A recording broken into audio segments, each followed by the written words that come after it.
السلام عليكم، كل سنة وانتم طيبين. هنعمل مع بعض بسكوت النهاردة بالمكنة. بس في حاجات طبعا غلطات. لو العجينة باظت منك، ايه اللي ممكن تعمليه؟ ولو مقادير اتلخبطتي فيها النهاردة هنقول كل حاجة، عشان لو وقفتوا قدام اي مشكلة من دي تعرفوا تتصرفوا ازاي. بسكوت المكنة هش جدا وجميل ومقادير مظبوطة فعلا. بس المفروض ان البسكوت ده كان هيتعمل ببسكوت بالكيس الحلواني، لكن في لخبطة حصلت. انا نسيت مقادير معينة، هقول لكم عليها بالظبط. وانا بحط المقادير سرحت ونسيت خالص، فاضطريت ان انا اعمله بالمكنة. انا معايا هنا 600، مفروض 600 جرام من السكر البودر، معلقتين نشا، ومفروض 8 بيضات، ومعايا كيسين 2 كيلو دقيق ومعلقتين نشا وفانيليا وبيكنج باودر. وانا بستخدم هنا دقيق الفلاور اللي هو 72 استخراجه في المية، او دقيق لجميع الاستخدامات. وانا هنا معايا 1200 جرام من الزبدة. انا دايما في الطبيعي بستخدم 500 جرام من الزبدة لبسكوت المكن، لكن النهاردة كنت عايزة اعمل بسكوت كنت هعمل 2 كيلو بالكيس الحلواني. ايه بقى اللي حصل معايا في وانا بشتغل؟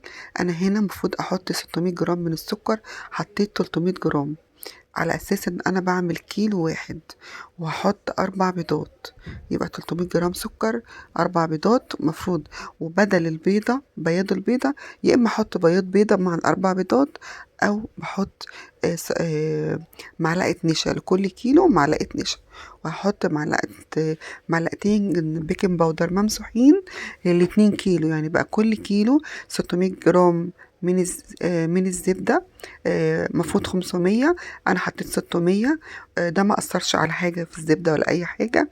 كل اللخبطه اللي حصلت معايا، الاول انا بضرب الزبده مع السكر لغايه ما احصل على قوام كريمي خالص فاتح. وبعد كده بضيف بقى البيض. دلوقتي انا بنزل بقلب الاسباتولا عشان انزل كل الزبدة اللي في الجوانب بتاعه القاع بتاع البولة، علشان تتضرب كويس جدا. ده لسه كمان هتتضرب كمان، وهتديني قوام فاتح خالص، هتشوفوه دلوقتي. بس طبعا لازم انزل الجوانب علشان كل الزبدة تختلط وتتضرب كويس جدا في السكر. انا هنا حطيت بيضة. بحط بيضة. المفروض ان دول 4 بيضات، المفروض لل2 كيلو من الدقيق ومعايا 1200 جرام من الزبدة. بحط لهم هنا 8 بيضات، وبياض بيضتين، او بحط معلقتين نشا بدل البياض البيض. تمام. انا بستخدم 500 جرام من الزبدة لبسكوت المكنة. طبعا انا هنا بشتغل على اساس ان انا هشتغل بالكيس الحلواني. تمام. آه فهنا ضربت كله كويس جدا، حصلت على القوام ده. وبعد كده بضيف الاتنين معلقة نشا وذرة من الملح، وكمان معلقتين من البيكنج باودر، معلقتين ممسوحين، وطبعا الفانيليا. بضيف الفانيليا وانا بضرب الزبدة والسكر والبيض. بضيف فانيليا سايلة، معلقة صغيرة. مفيش فانيليا سايلة حطي بيكنج باودر. يعني لكل كيلو كيسين بيكنج باودر، يعني حوالي قصدي فانيليا، حوالي 4 أكياس فانيليا. انا هنا حطيت معلقتين ممسوحين من البيكنج باودر، وبقلب كل ده مع بعضه، البيكنج باودر وذرة الملح مع الدقيق. وبضيف بعد كده شوية بشوية على الخليط بتاعي بتاع الزبدة والسكر والبيض، وأقلبه كويس جدا. أنا هنا هقلب بقى كل ده مع بعضه مع الزبدة. طبعا لقيت هنا البولة كانت عندي هنا صغيرة، فقلبته في البولة الكبيرة. طبعا لقيت هنا العجينة زي ما انتم شايفين، بصوا متماسكة معايا. طبعًا ما نفعتش إن أنا أستخدمها في كيس الحلواني، فرُحت جايبة المكنة واشتغلت بالمكنة. وطلع بسكوت حلو جدًا، مش مشكلة ال100 جرام الزيادة، أنا ضربت بس ما وريتلكوش في المقطع.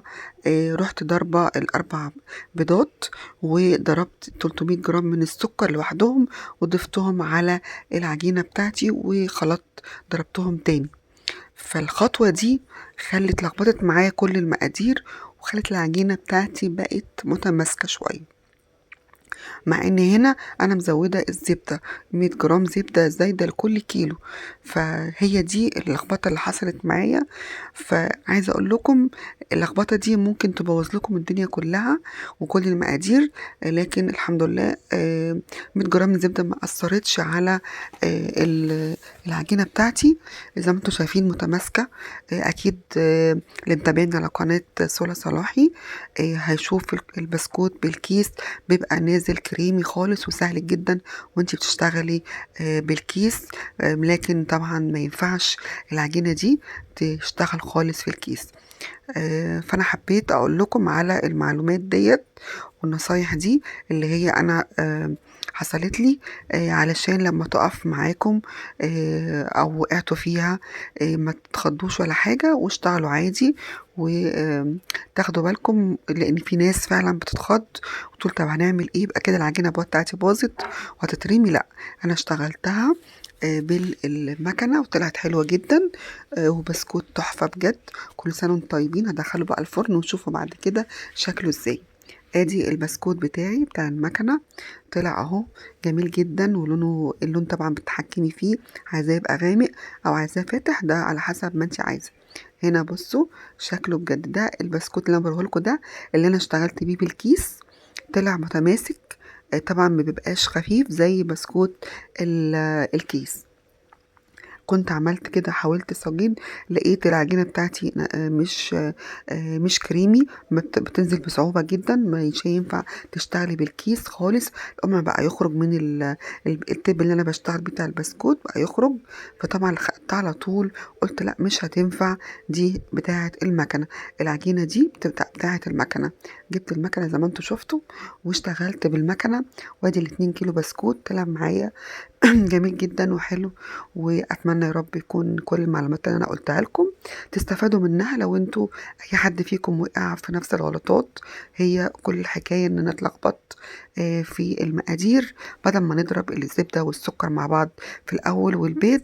طبعا انا كنت نسيت البيض، 4 بيضات بتوع كيلو من الدقيق، وكمان 300 جرام من السكر.